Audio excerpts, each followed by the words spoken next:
The Alchemist by H.P. Lovecraft. High up, crowning the grassy summit of a swelling mound whose sides are wooded near the base with the gnarled trees of the primeval forest, stands the old chateau of my ancestors.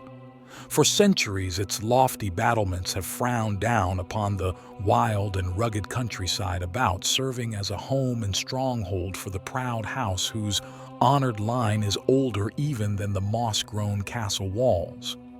These ancient turrets, stained by the storms of generations and crumbling under the slow yet mighty pressure of time, formed in the ages of feudalism one of the most dreaded and formidable fortresses in all France. From its machicolated parapets and mounted battlements, barons, counts, and even kings had been defied, yet never had its spacious halls resounded to the footsteps of the invader. But since those glorious years, all is changed. A poverty but little above the level of dire want, together with a pride of name that forbids its alleviation by the pursuits of commercial life, have prevented the scions of our line from maintaining their estates in pristine splendor, and the falling stones of the walls, the overgrown vegetation in the parks, the dry and dusty moat, the ill-paved courtyards and toppling towers without, as well as the sagging floors, the worm-eaten wainscots and the faded tapestries within, all tell a gloomy tale of fallen grandeur. As the ages passed, first one, then another of the four great turrets were left to ruin, until at last but a single tower housed the sadly reduced descendants of the once mighty lords of the estate. It was in one of the vast and gloomy chambers of this remaining tower that I, Antoine, last of the unhappy and accursed Comte de C, first saw the light of day 90 long years ago. Within these walls and amongst the dark and shadowy forests, the wild ravines and grottos of the hillside below, were spent the first years of my troubled life. My parents I never knew. My father had been killed at the age of 32, a month before I was born, by the fall of a stone somehow dislodged from one of the deserted parapets of the castle. And my mother having died at my birth, my care and education devolved solely upon one remaining servitor, an old and trusted man of considerable intelligence, whose name I remember as Pierre. I was an only child, and the lack of companionship which this fact entailed upon me was augmented by the strange care exercised by my aged guardian in excluding me from the society of the peasant children whose abodes were scattered here and there upon the plains that surround the base of the hill. At the time, Pierre said that this restriction was imposed upon me because my noble birth placed me above association with such plebeian company. Now I know that its real object was to keep from my ears the idle tales of the dread curse upon our line, that were nightly told and magnified by the simple tenantry as they conversed in hushed accents in the glow of their cottage hearths. Thus isolated and thrown upon my own resources, I spent the hours of my childhood in poring over the ancient tomes that filled the shadow-haunted library of the chateau, and in roaming without aim or purpose through the perpetual dusk of the spectral wood that closed the side of the hill near its foot. It was perhaps an effect of such surroundings that my mind early acquired a shade of melancholy. Those studies and pursuits which partake of the dark and occult in nature most strongly claim my attention. Of my own race I was permitted to learn singularly little, yet what small knowledge of it I was able to gain seemed to depress me much. Perhaps it was at first only the manifest reluctance of my old preceptor to discuss with me my paternal ancestry that gave rise to the terror which I ever felt at the mention of my great house. Yet, as I grew out of childhood, I was able to piece together disconnected fragments of discourse let slip from the unwilling tongue which had begun to falter in approaching senility, that had a sort of relation to a certain circumstance which I had always deemed strange, but which now became dimly terrible. The circumstance to which I allude is the early age at which all the comtes of my line had met their end. Whilst I had hitherto considered this but a natural attribute of a family of short-lived men, I afterward pondered long upon these premature deaths and began to connect them with the wanderings of the old man, who often spoke of a curse which for centuries had prevented the lives of the holders of my title from much exceeding the span of 32 years. Upon my 21st birthday, the aged Pierre gave to me a family document which he said had for many generations been handed down from father to son and continued by each possessor. Its contents were of the most startling nature, and its perusal confirmed the gravest of my apprehensions. At this time, my belief in the supernatural was firm and deep-seated, else I should have dismissed with scorn the incredible narrative unfolded before my eyes. The paper carried me back to the days of the 13th century when the old castle in which I sat had been a feared and impregnable fortress. It told of a certain ancient man who had once dwelt on our estates, a person of no small accomplishments, though little above the rank of peasant. By name, Michel, usually designated by the surname of Mauvais, the evil, on account of his sinister reputation. He had studied beyond the custom of his kind, seeking such things as the philosopher's stone or the elixir of eternal life, and was reputed wise in the terrible secrets of black magic and alchemy. Michel Mauvais had one son named Charles, a youth as proficient as himself in the hidden arts, and who had therefore been called le Sorcier, or the wizard. This pair, shunned by all honest folk, were suspected of the most hideous practices. Old Michel was said to have burnt his wife alive as a sacrifice to the devil, and the unaccountable disappearances of many small peasant children were laid at the dreaded door of these two. Yet through the dark natures of the Father and the Son ran one redeeming ray of humanity. The evil old man loved his offspring with fierce intensity, whilst the youth had for his parent a more than filial affection. One night the castle on the hill was thrown into the wildest confusion by the vanishment of young Godfrey, son to Henri the Comte. A searching party, headed by the frantic father, invaded the cottage of the sorcerers, and there came upon old Michel Mauvais, busy over a huge and violently boiling cauldron. Without certain cause, in the ungoverned madness of fury and despair, the Comte laid hands on the aged wizard, and ere he released his murderous hold, his victim was no more. Meanwhile, joyful servants were proclaiming the finding of young Godfrey in a distant and unused chamber of the great edifice, telling too late that poor Michel had been killed in vain. As the Comte and his associates turned away from the lowly abode of the alchemists, the form of Charles le Sorcier appeared through the trees. The excited chatter of the menials standing about told him what had occurred, yet he seemed at first unmoved at his father's fate. Then, slowly advancing to meet the Comte, he pronounced in dull yet terrible accents the curse that ever afterward haunted the house of C.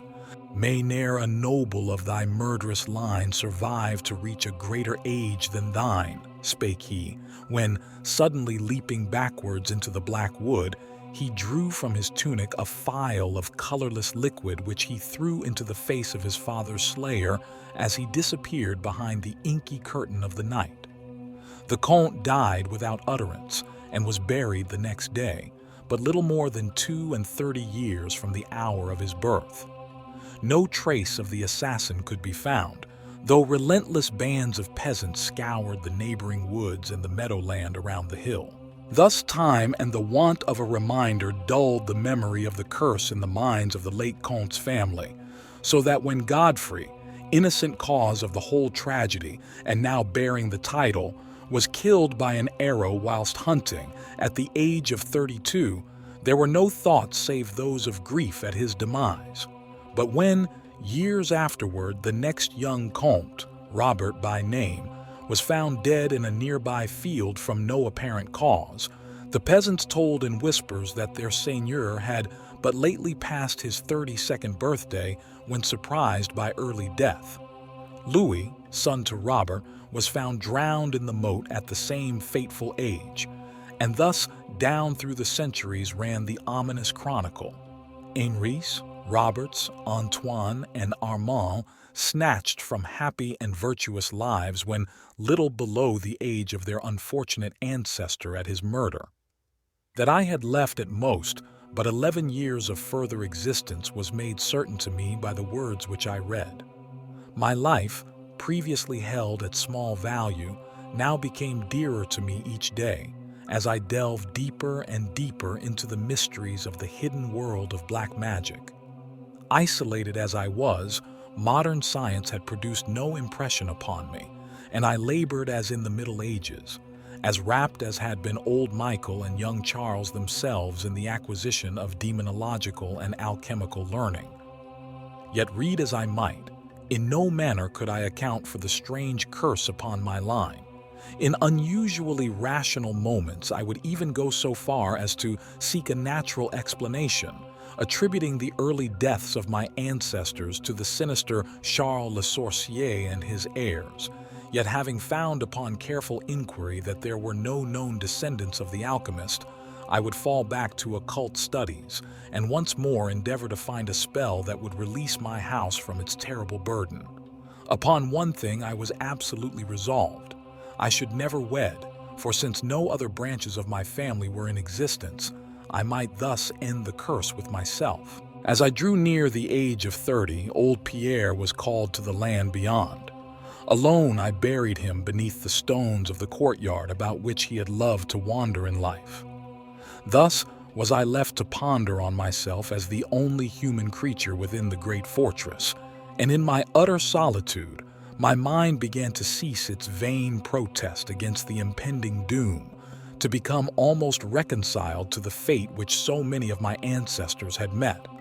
Much of my time was now occupied in the exploration of the ruined and abandoned halls and towers of the old chateau, which in youth fear had caused me to shun, and some of which, old Pierre had once told me, had not been trodden by human foot for over 4 centuries. Strange and awesome were many of the objects I encountered. Furniture, covered by the dust of ages and crumbling with the rot of long dampness, met my eyes. Cobwebs in a profusion never before seen by me were spun everywhere, and huge bats flapped their bony and uncanny wings on all sides of the otherwise untenanted gloom. Of my exact age, even down to days and hours, I kept a most careful record, for each movement of the pendulum of the massive clock in the library told off so much more of my doomed existence. At length I approached that time which I had so long viewed with apprehension. Since most of my ancestors had been seized some little while before they reached the exact age of Comte Henri at his end, I was every moment on the watch for the coming of the unknown death.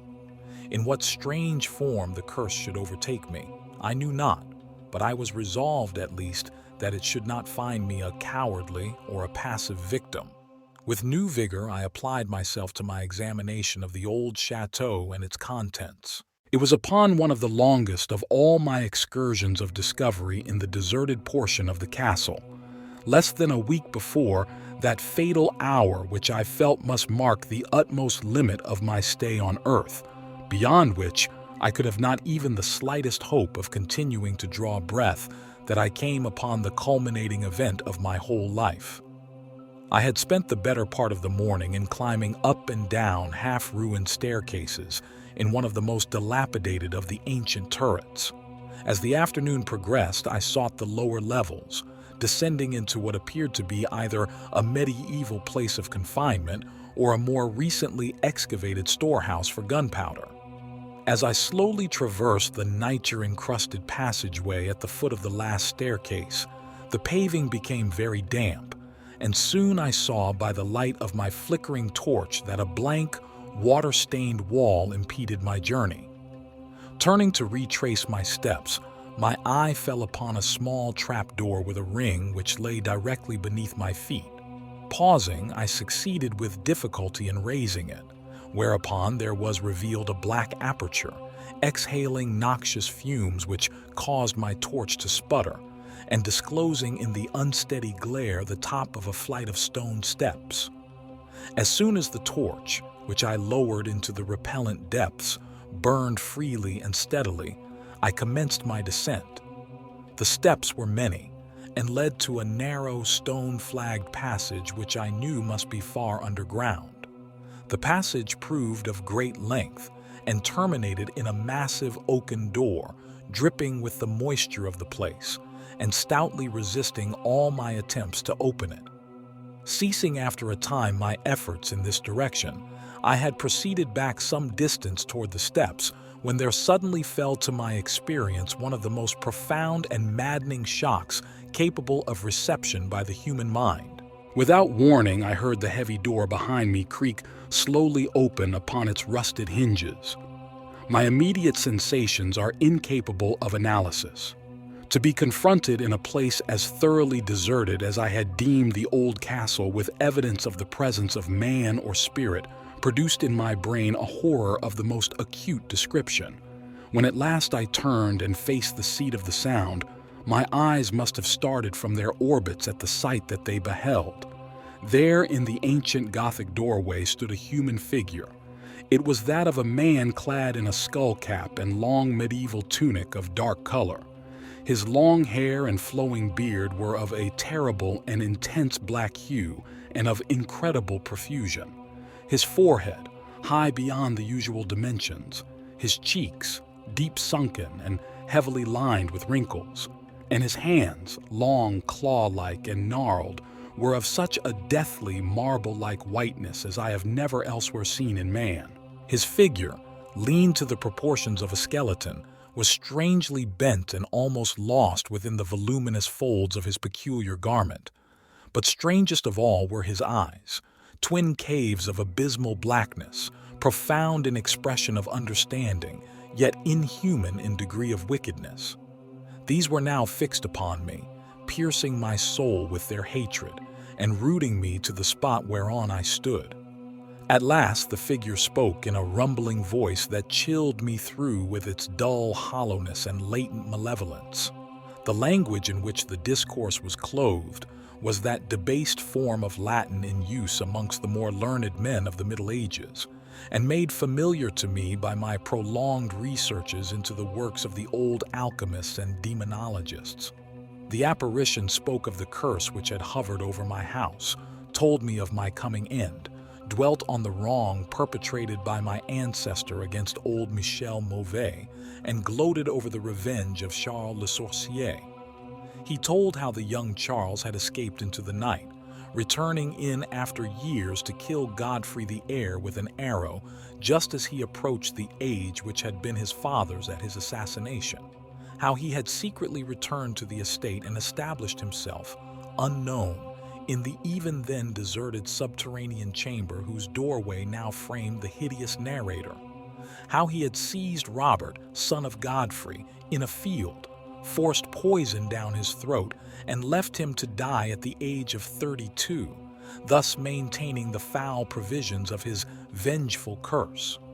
At this point I was left to imagine the solution of the greatest mystery of all, how the curse had been fulfilled since that time when Charles le Sorcier must in the course of nature have died, for the man digressed into an account of the deep alchemical studies of the two wizards, father and son, speaking most particularly of the researches of Charles le Sorcier concerning the elixir which should grant to him who partook of it eternal life and youth. His enthusiasm had seemed for the moment to remove from his terrible eyes the hatred that had at first so haunted them.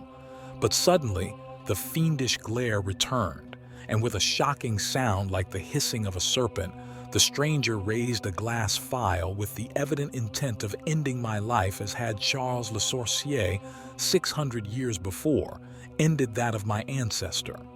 Prompted by some preserving instinct of self-defense, I broke through the spell that had hitherto held me immovable and flung my now dying torch at the creature who menaced my existence. I heard the phial break harmlessly against the stones of the passage as the tunic of the strange man caught fire and lit the horrid scene with a ghastly radiance. The shriek of fright and impotent malice emitted by the would-be assassin proved too much for my already shaken nerves, and I fell prone upon the slimy floor in a total faint. When at last my senses returned, all was frightfully dark, and my mind, remembering what had occurred, shrank from the idea of beholding more, yet curiosity overmastered all. Who, I asked myself, was this man of evil, and how came he within the castle walls? Why should he seek to avenge the death of poor Michel Mauvais? And how had the curse been carried on through all the long centuries since the time of Charles le Sorcier? The dread of years was lifted from my shoulders, for I knew that he whom I had felled was the source of all my danger from the curse, and now that I was free, I burned with the desire to learn more of the sinister thing which had haunted my line for centuries and made of my own youth one long-continued nightmare. Determined upon further exploration, I felt in my pockets for flint and steel and lit the unused torch which I had with me. First of all, the new light revealed the distorted and blackened form of the mysterious stranger. The hideous eyes were now closed. Disliking the sight, I turned away and entered the chamber beyond the Gothic door. Here I found what seemed much like an alchemist's laboratory. In one corner was an immense pile of a shining yellow metal that sparkled gorgeously in the light of the torch. It may have been gold, but I did not pause to examine it, for I was strangely affected by that which I had undergone. At the farther end of the apartment was an opening leading out into one of the many wild ravines of the dark hillside forest. Filled with wonder, yet now realizing how the man had obtained access to the chateau, I proceeded to return. I had intended to pass by the remains of the stranger with averted face, but as I approached the body, I seemed to hear emanating from it a faint sound, as though life were not yet wholly extinct. Aghast, I turned to examine the charred and shriveled figure on the floor. Then all at once the horrible eyes, blacker even than the seared face in which they were set, opened wide with an expression which I was unable to interpret. The cracked lips tried to frame words which I could not well understand. Once I caught the name of Charles le Sorcier, and again I fancied that the words years and curse issued from the twisted mouth. Still, I was at a loss to gather the purport of his disconnected speech. At my evident ignorance of his meaning, the pitchy eyes once more flashed malevolently at me, until, helpless as I saw my opponent to be, I trembled as I watched him. Suddenly the wretch, animated with his last burst of strength, raised his hideous head from the damp and sunken pavement. Then, as I remained, paralyzed with fear, he found his voice, and in his dying breath screamed forth those words which have ever afterward haunted my days and my nights. Fool, can you not guess my secret? Have you no brain whereby you may recognize the will which has through 6 long centuries fulfilled the dreadful curse upon your house? Have I not told you of the great elixir of eternal life? Know you not how the secret of alchemy was solved? I tell you, it is I, that have lived for 600 years to maintain my revenge.